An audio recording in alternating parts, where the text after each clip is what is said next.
Yo tout le monde, c'est Anak. Aujourd'hui on se retrouve pour l'unboxing du ROG Ally. Donc c'est la dernière console portable de chez Asus ROG. On va découvrir tout ça ensemble, on va l'ouvrir, on va faire un petit test, un benchmark, tester les petites fonctionnalités particulières de la console, ce qui se démarque un peu des autres, et puis à la fin donner un petit verdict final sur ce qu'on en pense. Donc pour commencer, cette Asus ROG Ally du coup ça tourne sous Windows 11, c'est la petite différence avec les autres consoles actuellement. Ça propose quelque chose de sympa, on va voir ce que ça donne. On a un processeur AMD Z1 Extreme, donc c'est le plus gros processeur AMD Z1 qu'ils aient fait actuellement, on va voir ce que ça donne. Il n'y a que ça, c'est lui qui gère la partie graphique. Apparemment il est plutôt bien cadencé, on a 512 Go de stockage à l'intérieur en SSD bien évidemment. De la RAM, on a 16 Go de RAM en DDR5, donc c'est plutôt solide. Du Wi-Fi 6E pour tout ce qui est connectivité, donc ça va être top pour les téléchargements. Et après rien de particulier pour le reste. Si, écran 120 Hz quand même, c'est un écran Full HD 120 Hz de 7 pouces, donc pour une taille assez petite entre guillemets, avoir une résolution assez élevée, ça promet d'être sympa. On va passer tout de suite au déballage. Hop, donc c'est parti, on va commencer par aussi petite boîte. Hop. Tac, plastique. Cette petite boîte. Hop, c'est déjà là. Tac, tac. Le logo Asus scellé. Et pour commencer, on a dans la boîte du coup des petites explications sur comment sortir ça, donc ça va se mettre relativement pas trop complexe. Hop. Hop. Et ici on a un petit stand en fait qui permet de poser la console. On l'utilisera après, on verra bien ce que ça donne. Hop, et là on commence par des explications du coup sur la console avec ses différents branchements. Donc on a un USB-C pour l'alimentation. Ici c'est quoi pour la démarrer, machin chouette, ok, excellent. Hop, et un petit QR code de fonctionnement, super. Hop, on va la sortir. Ok, elle est vraiment costaud. On va voir la console après, on va juste finir la boîte. Dans la boîte, du coup, ici on a tout ce qui est chargeur. Donc on a un bloc d'alimentation en 65 watts, donc c'est plutôt puissant. C'est la même chose qu'ils foutent dans leur PC, sauf erreur. En USB-C, du coup, bien évidemment, parce qu'on est quand même en 2023. Ça fait plaisir. Et qu'est-ce qu'on a d'autre dans la boîte après ici? Donc, la petite boîte, ça on va pouvoir la virer, c'est vide. On a donc une deuxième petite boîte avec une note justificative, le numéro de série copié. Ok. Et les petits papiers classicaux comme ils aiment bien nous mettre qu'on lira absolument jamais. Super. Hop, notice avec les touches. Ok.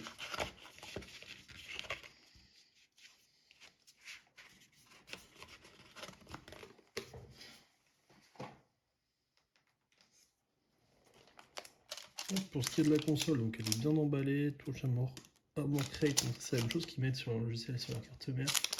De manière plutôt costaud en termes de poids, si je dis pas de bêtises, on est sur 600 grammes. C'est quand même assez lourd.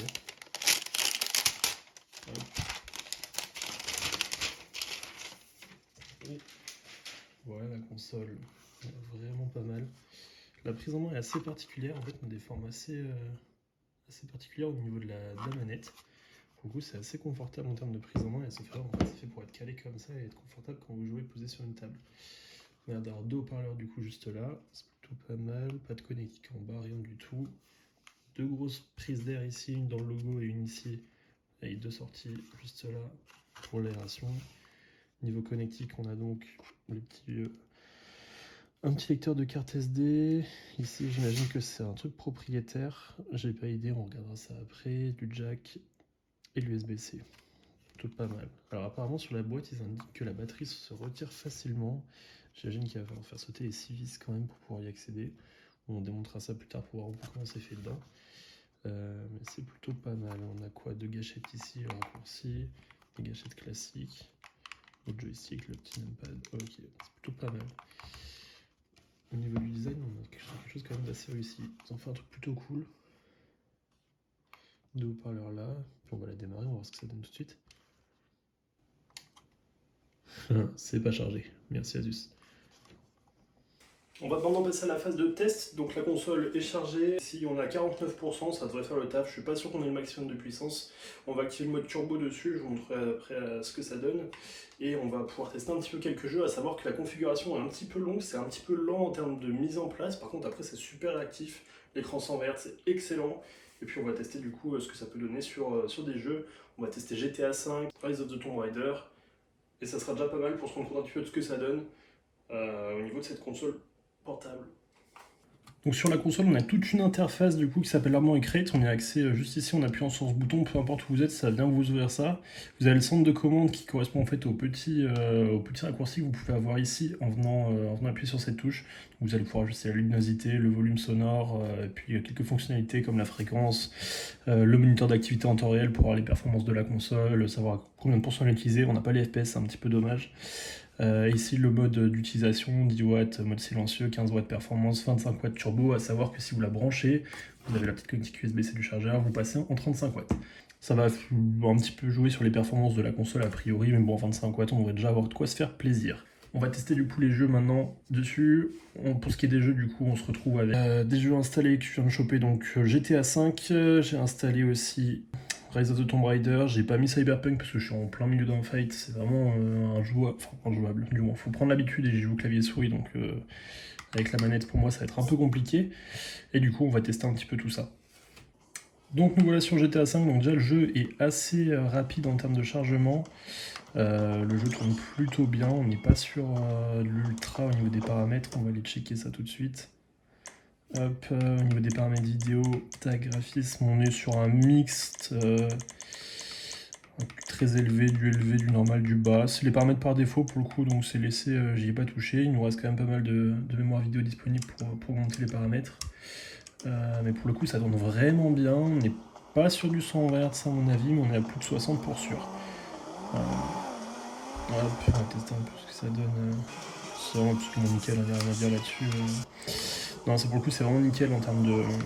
Merde, je regarde la caméra, c'est un peu compliqué. C'est vraiment nickel en termes de gameplay, c'est fluide, c'est réactif, il n'y a pas quasiment pas de latence honnêtement, ça tourne nickel.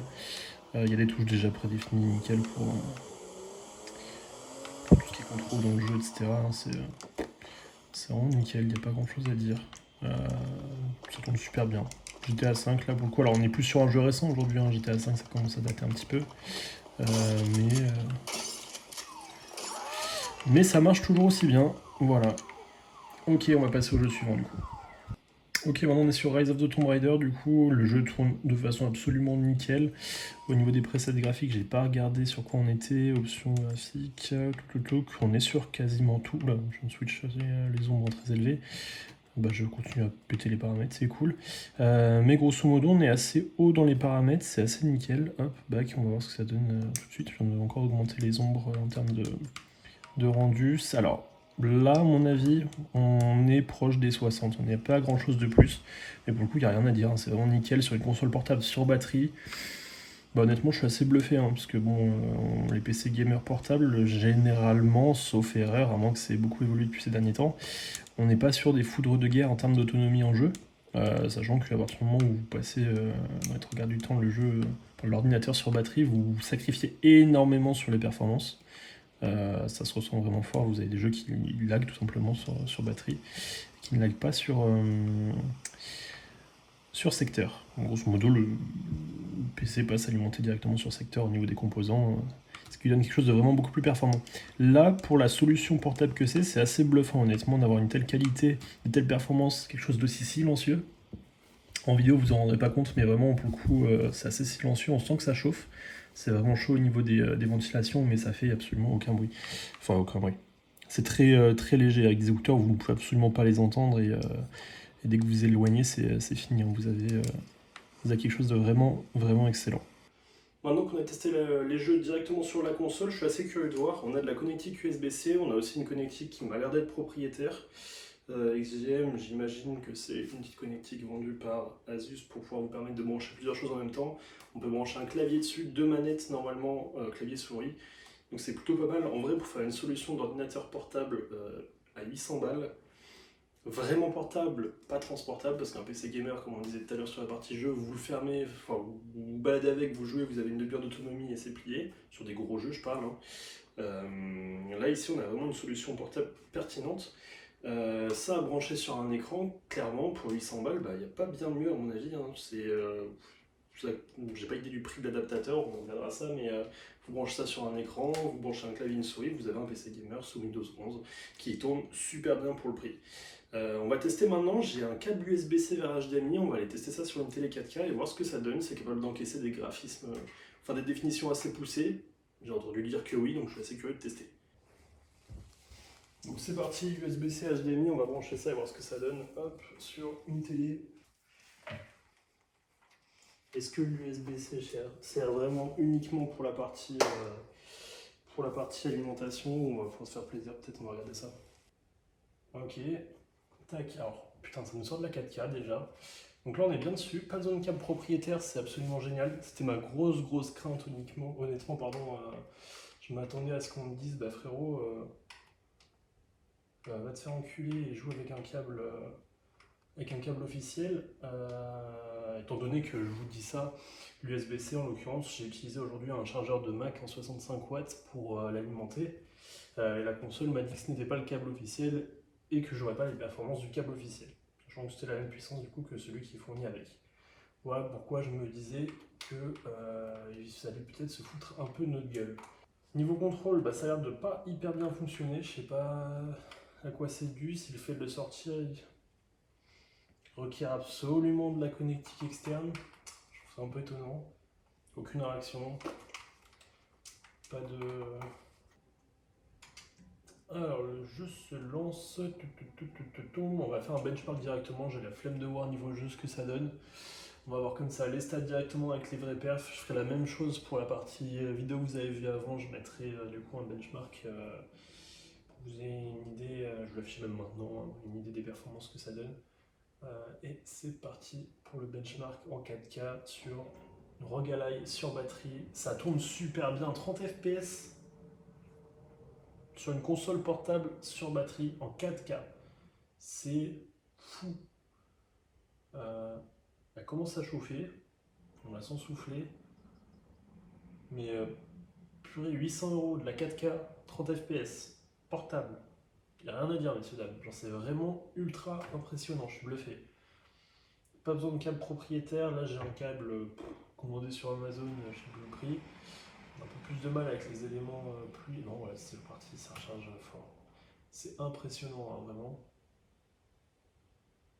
Je m'attendais pas à ce que ça sorte de telle perf, honnêtement. Je pensais que là j'allais la surcharger un peu et qu'Asus avait un peu survendu la console en disant que ça allait exploser le Steam Deck. Là je suis pas sûr qu'il y ait beaucoup de consoles qui nous sortent des performances pareilles. C'est fou, sachant que le benchmark consomme quand même plus en termes de performance qu'un jeu. Quand vous êtes en jeu, en gros, grosso modo, je sais que sur certains ordinateurs, vous allez afficher 30 fps comme ça, et vous allez sortir bien plus en jeu en moyenne. Il y aura effectivement des drops de FPS de temps en temps qui font que le benchmark est assez bon niveau note, mais c'est excellent. Je me demande si la console ne capte pas d'ailleurs à 30 fps parce que ça reste vachement proche des 30 et je suis assez perturbé. Je suis extrêmement proche donc c'est pas très joli, il y a un peu d'objets qui apparaissent de moi, mais c'est absolument bluffant. Hein. Honnêtement là je suis un peu sur le cul. Pour une console à 800 balles, si vous voulez un PC portable aujourd'hui, achetez ça. Hein.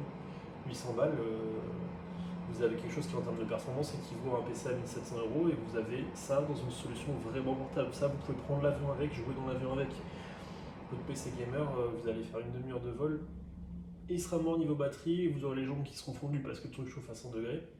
Ça doit bien chauffer là aussi à mon avis, mais on est quand même sur quelque chose d'excellent. Donc on n'est pas capé. On n'est pas capé niveau FPS a priori. C'est juste bluffant. Honnêtement, non, 30 FPS, on monte un peu dessus des 30. On va pas chercher bien plus, mais honnêtement, voilà, pour une console à ce prix-là, encore une fois, je suis bluffé.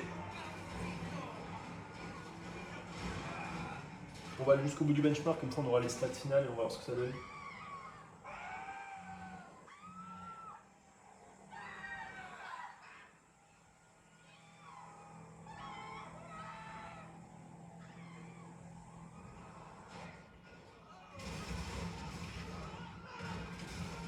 On a beaucoup d'explosions, peu de drop d'FPS. On a eu quelques-uns quand même, hein, mais ça reste quand même absolument nickel.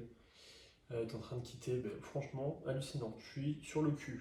On va faire le débrief tout de suite, mais vous doutez de mon avis sur le merdier. Bon bah pour clôturer ce test, j'aurais bien voulu vous l'ouvrir, mais en l'occurrence, je retrouve plus mes petits tournevis, donc je voulais voir un petit peu comment c'était fait dedans. Ils disent que la batterie est facilement remplaçable par les utilisateurs. Je suis assez curieux étant donné que du coup c'est à moitié verrouillé sous les gâchettes. J'aurais bien voulu voir ça. Par contre, pour ce qui est de la console, c'est absolument bluffant. 800 €, vous avez un écran 120 Hz Full HD sur une dimension de 7 pouces, absolument nickel en termes d'image, un très bon son, des bonnes basses honnêtement pour un truc aussi fin, un système de refroidissement performant, des performances, il n'y a rien à dire, c'est hallucinant, la console elle vous bouffe des jeux en très bonne qualité sur batterie, y compris en 4K, enfin à un moment donné, aujourd'hui là si vous voulez acheter un PC portable, à mon avis c'est peut-être une super bonne solution, vous avez quelque chose qui n'a aucun sens pour 800 balles. Vous achetez le petit deck, j'ai pas idée du coût du prix. Vous branchez ça sur un écran, vous branchez un clavier, une souris. C'est parti, vous avez un bête de PC. 800 balles aujourd'hui, si vous achetez un ordinateur normal, vous avez un grille-pain qui va vous cramer les jambes au bout d'une demi-heure. Au bout d'une demi-heure, il vous cramera plus les jambes, qui sera éteint, vu qu'il n'aura plus de batterie. Et surtout, vous aurez 8 Go de RAM, un i5 et au mieux une 3050 Ti. Donc ça n'aura rien à voir au niveau performance. Pour quelqu'un qui veut vraiment essentiellement jouer et avoir une solution vraiment portable, c'est absolument excellent. Je suis assez choqué, j'étais peu convaincu du produit quand j'en avais entendu parler. Mais là, il n'y a absolument rien à dire, c'est du 10 sur 10. Asus ROG, là, je suis sur le cul. Je suis pas trop fan d'habitude des conneries du genre, mais là, il n'y a rien à dire, quoi. Hein. J'en ai pas l'utilité, j'en achèterai pas à titre perso, parce que j'en ai pas les besoins. Mais c'est juste excellent, hein. Si vous avez beaucoup de déplacements, vous avez l'occasion de voyager et vous voulez une console portable, foncez, c'est absolument génial. Ouais, à savoir que si vous avez 3 mois de Game Pass offerts, donc les jeux de chez Xbox offerts dessus, je plaisante quand je dis Xbox, mais c'est absolument génial comme console, il n'y a absolument rien à dire. Si cette vidéo vous a plu, n'hésitez pas à vous abonner, à lâcher un like et un petit commentaire pour me dire ce que vous en avez pensé, si vous avez des points d'amélioration, des choses comme ça. Je reviendrai un peu plus souvent sur cette chaîne du coup avec des tests comme ça, en l'occurrence sur les dernières sorties high-tech grosso modo et un peu tout ce qui me fait plaisir. J'espère vous revoir très bientôt pour une prochaine vidéo. Tchuss.